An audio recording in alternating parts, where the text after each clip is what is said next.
What if I told you the price of your next bottle of champagne could double because of a diplomatic snub? This is Kenya News Update today. Coming up, you'll discover how a single threat from the White House is sending shockwaves through global trade and could hit your wallet. US President Donald Trump just threatened a 200% tariff on French wines and champagne. That's not a typo. 200%, but here's the twist. This isn't about trade deficits. It's about a seat at a table and a reported snub from Paris.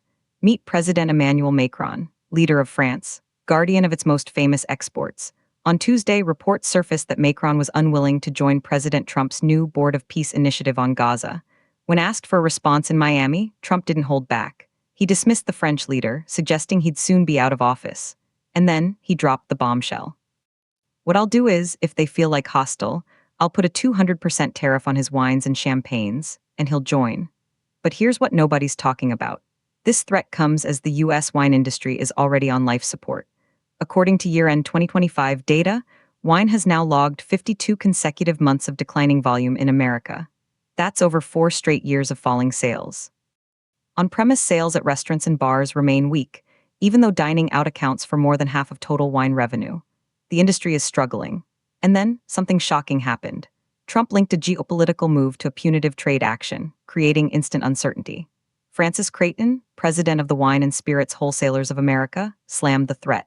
He said comments signaling extreme tariffs tied to non-trade issues create uncertainty across the entire supply chain.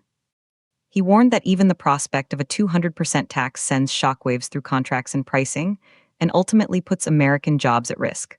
But here's the part that will blow your mind. In the middle of this industry-wide slump, one category was actually growing: champagne. French champagne represents nearly 17% of all sparkling wine revenue in the US and was a rare bright spot. A trend now directly threatened by the president's proposed duties. This isn't just about luxury goods. It's about the precedent, using trade as a cudgel for political cooperation. The implications are massive. Some say this is strong-arming diplomacy. Others warn it's economic warfare that could backfire, hurting American businesses and consumers who pay the final price. The controversy is clear. Is this a legitimate negotiation tactic or a dangerous escalation that could spark a trade war? But if the tariffs hit, who really pays? The French vintner, the American importer, or you, the customer, reaching for a celebratory bottle? The stakes are global, but the impact is local, on shelves and in restaurants from Nairobi to New York.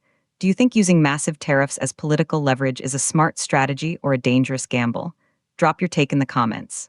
Subscribe to Kenya News Update today for more on the stories shaping our interconnected world.